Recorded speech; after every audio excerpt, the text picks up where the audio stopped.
आज रविवारचा दिवस, त्यामुळं ना सगळं कसं आरामात चाललं होतं. आम्ही सगळेच आरामात उठलो होतो आणि संडे म्हटलं की स्पेशल नाश्ता तो बनताही आहे ना.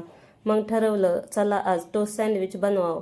मग काय पटपट कांदा, काकडी आणि गाजरच्या छोट्या छोट्या स्लाइस कट करून घेतल्या. नंतर पुदिन्याची ग्रीन चटणी पण बनवून घेतली.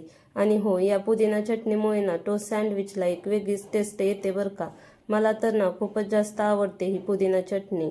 नंतर ब्रेडच्या स्लाइस घेतल्या. एका स्लाइसला पुदिना चटणी आणि दुसऱ्या स्लाइसला टोमॅटो केचप लावून घेतला. नंतर त्याच्यावर काकडी, कांदा आणि गाजरच्या स्लाइस ठेवून घेतल्या आणि वरून थोडा चाट मसाला पण टाकून घेतला. नंतर सँडविच टोस्टरला दोन्ही बाजूने तूप लावून घेतलं आणि त्यात तयार केलेल्या ब्रेडच्या स्लाइस ठेवल्या. या स्लाइसवरती पण दोन्ही बाजूने थोडं थोडं तूप टाकून आलटून पलटून दोन्ही बाजू ब्राऊन कलर होईपर्यंत भाजून घेतल्या. आता मस्तपैकी टोस्ट सँडविच तयार झाले.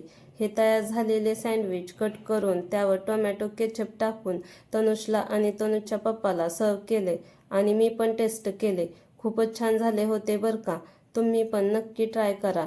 आणि हो, खूप झटकीपट पण तयार होतात बरं का हे टोस्ट सँडविच. नाश्ता तर झालता, मग म्हटलं घरातला पसारा आवरून घ्यावा. हा घरचा पसारा तर असतोच, पण तनुचा पण एक वेगळा पसारा आलाच. किती पण आवरा झालाच बघा परत थोड्या वेळात. सोबतच टीव्ही युनिट पण क्लीन करून घेतलं आणि बाकी पण साफसफाई केली. आता ना एवढं काम करून खूपच जास्त भूक लागली होती. मग काय पटकन अख्ख्या मसूरचा पुलाव बनवून घेतला.